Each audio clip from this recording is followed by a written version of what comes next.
Eu digo que foi assim uma caminhada muito interessante este início, o que foi precursor na minha carreira jurídica.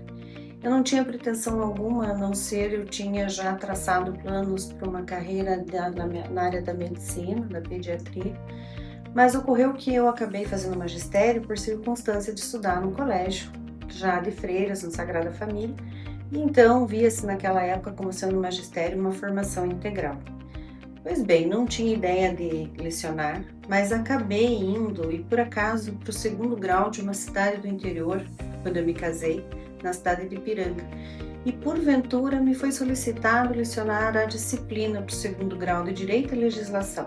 E foi ali que eu precisei estudar sobre Direito e Legislação. E então me despertou, até o meu sogro na época me ajudou muito, porque ele foi prefeito dessa cidade, Dr. Oswaldo Schaefer Portela, por quem eu guardo grande honra, e ele me solicitou que eu explicasse a ele quais as minhas dúvidas, e ele fez a diferença para mim na época de Direito Público e Privado. E ali nasceu o interesse e eu fui para o vestibular de Direito na UEPG. Eu percebi que o direito é um ramo que nós temos institucional, que todo cidadão deveria conhecer, porque ele trata da nossa vida, desde o momento do ato que nascemos até o momento em que partimos. Então ele traça todos os atos jurídicos e fatos que nós não percebemos que acontecem no nosso dia a dia. A nossa rotina, ela é perfilhada por atos, contratos e negócios jurídicos. Então, primeiro eu me construí, eu percebi, eu despertei essa consciência. Depois eu fui para o mundo já da advocacia e acadêmico, que eu gosto muito até hoje. Mas o que me traz como um grande traço para a advocacia, que eu converso muito com os novos advogados que estão ingressando nos compromissos como novos advogados, é de que nós temos que sempre lembrar, e o Dr. Renato Guasque fala muito sobre isso, que nós não estamos defendendo o nosso interesse. Nós precisamos defender, sempre lembrando que estamos defendendo o direito de outra pessoa. Porque advogar significa dar a voz, trazer alguém próximo do quê? Da justiça. E a justiça é aquela que nós precisamos entender qual verdadeiramente significa para o direito. Muitas vezes aplicamos o direito e a justiça não vem. E a melhor justiça é aquela que é efetiva. Não basta nós termos um processo rápido, célere, efetivo, mas se ele não for eficaz. Então, sempre lembrando que eu estou tratando do direito, do interesse de outrem. É o bem maior de outrem. Ou é a vida, ou é o emocional, ou é um direito personalíssimo, ou é um direito material que envolve interesses econômicos, prejuízos, e aí é que nós temos que ter muita consciência, sobretudo muita ética e responsabilidade. Sabe, Milena, que é uma trajetória que ela é inversa, porque quando eu imaginava que estava encerrando a minha missão, cumprindo 27 anos perante a instituição da OAB como conselheira da subseção, 2 vice-presidências, depois conselheira da OAB Paraná, eu fui a primeira mulher a assumir o Conselho Estadual da OAB Paraná por Ponta Grossa, e depois várias outras missões no Tribunal de Ética e Disciplina, prerrogativas, e eu imaginei que estava então concluindo. Mas a OAB nos chama, eu sempre digo que a OAB é uma missão, é um mistério, e é ela quem nos chama. E eu fui chamada para mais essa missão, quando eu achava que já tinha concluído. E ela é um desafio, por mais que eu tivesse uma grande experiência em cargos até no sentido seccional do Estado, ela é uma experiência única. Requer muita humildade, requer muita paciência, muita coragem e estratégia para nós atendermos bem, inclusive algumas demandas que não estão muitas vezes perfilhadas com o que deveriam, e nós precisamos atender e com muito cuidado solucionar, levarmos uma resposta para toda a advocacia e para a sociedade, porque a OAB é uma das únicas instituições, de conselho que não se equipara aos demais conselhos, porque ela está na Constituição Federal e ela é protagonista, sim, de controle de constitucionalidade, protagonista nas demandas que envolvem a sociedade, Estado Democrático de Direito, direitos fundamentais e por aí afora. Então é um grande desafio, é uma grande aprendizagem. Eu digo que é exponencial, assim, o momento que eu estou vivendo, mas sobretudo de uma maneira plurima, dividida, com uma diretoria maravilhosa, em que todas as demandas são tratadas de modo coletivo e da melhor maneira possível estamos tentando conduzir esta gestão até final de 2027. A Justiça, desde o momento que nós ingressamos, na época, em 1990, quando iniciei na Universidade Estadual de Ponta Grossa, eu poderia dizer que ela se expressa pelos ladrilhos, para mim, da UEPG, em que nós temos o ladrilho, dos ladrilhos, a pedra preta e a branca. De lá para cá, nós temos, assim, eu não digo que mudou o conceito de justiça, mas a justiça está sendo expressada, aplicada, talvez de um modo muito diverso, o que vem trazendo para o sujeito de direito, para as pessoas, alguma certa insegurança jurídica. A justiça, ela vem justamente da palavra da união do direito com a equidade em dar a cada um o que é seu. Dar, entregar o direito para quem o tenha.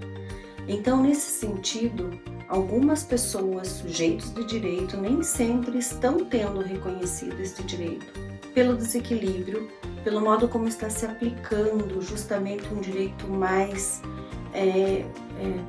variável. Nós estamos passando pela maior insegurança jurídica que o Estado-nação, a que eu me refiro ao Brasil, já passou. Nós estamos com o Supremo Tribunal Federal com uma diversidade que envolve até política, além das questões jurídicas. Nós estamos com um judiciário sufocado com o número de processos, com um judiciário que também tem metas para cumprir, com um judiciário que também sofre certas inseguranças jurídicas e com uma advocacia que está a depender do judiciário e que porventura temos um efeito cascata. Então, eu digo que a justiça hoje, ela precisa ser olhada com bastante paciência, com bastante bom senso, e que a nossa advocacia suporte este momento tão constrangedor pelo qual estamos passando e não se desgarre, apesar de tudo, da ética e da responsabilidade junto ao seu cliente, que é o sujeito de direito. Então, nós advogados, que somos essenciais à justiça, precisamos estar basilando. Por isso que o símbolo da balança no direito e na justiça.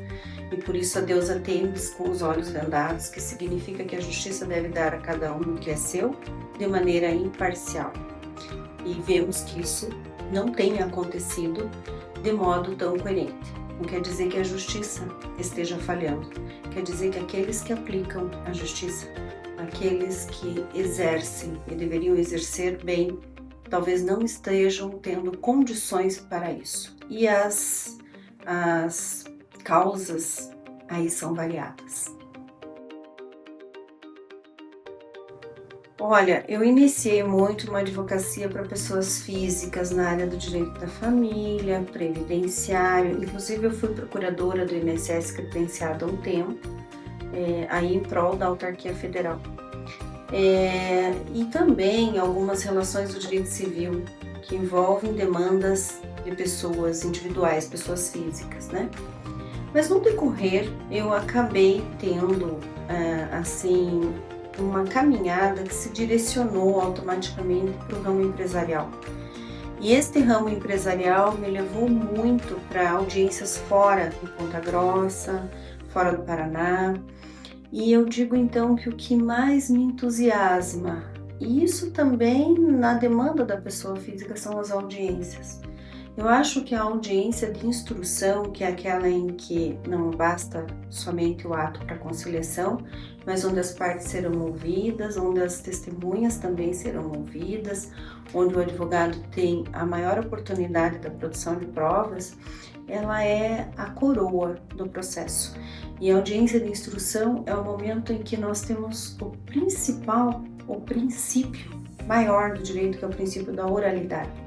E é por isso que eu dou preferência ainda para as audiências presenciais, sempre que possível, porque é onde o juiz olha nos olhos da parte, é onde a parte se sente enxergada e ouvida pelo juiz. Pode ser que o seu direito não seja exatamente na linha em que ele espera, porque realmente a questão jurídica não seja exatamente a seu favor. Mas o fato dele ser ouvido, dele expor, o fato dele saber que o juiz está ouvindo outra parte, o fato de saber que o advogado está ali atuando, levando a sua voz até o Poder Judiciário, é impressionante. Eu me entusiasmo com cada audiência de instrução. A relação da advocacia também com o Poder Judiciário, com o Ministério Público, com os colegas, e é onde também nós mostramos a nossa urbanidade, a nossa ética. É onde se conhece o advogado ético, o advogado que traz realmente com ele todos os procedimentos exigidos pelo Estatuto da Ordem dos Advogados do Brasil. O principal é a resistência, a perseverança, a paciência, a ética, isso eu tenho certeza, e a esperança, porque todo advogado que inicia hoje uma carreira, ele tem que ter muita persistência e esperança. Nós sabemos das dificuldades, nós sabemos das agruras da advocacia, inclusive hoje financeiras pelas quais a advocacia passa, mas eu quero deixar para esta geração como se fosse assim uma síntese do que para mim foi, né? Para que caprichem nessa caminhada. Meu pai, antes de partir, disse para mim: minha filha, a vida é rápida, capriche na vida. Eu quero dizer para essa advocacia: caprichem em cada ato que você vai realizar, por mais simples que seja. Caprichem sobretudo no resultado desse processo, que nem sempre deve se concentrar nos honorários advocatícios oficialmente, mas nos honorários da honra, porque a honra, a idoneidade profissional é o maior legado que nós podemos deixar. E é isso que eu busco deixar para os meus filhos também. E é o que eu sempre digo para todos os advogados que iniciam a carreira, que procurem deixar bons frutos, né? Ou pelo menos a intenção da semente que seja percebida nesse sentido. Eu diria para ela o seguinte: Maria Antonieta, o seu nome todo junto, quando seu pai assim escolheu e disse que queria que você fosse diferente, realmente tinha um porquê. Você teria muitos enfrentamentos, mas você teria muitas conquistas que você não poderia imaginar. E a maior delas é você estar onde você está, com quem você está e fazendo o que você está fazendo. E eu procuro dar o meu melhor em tudo o que eu faço.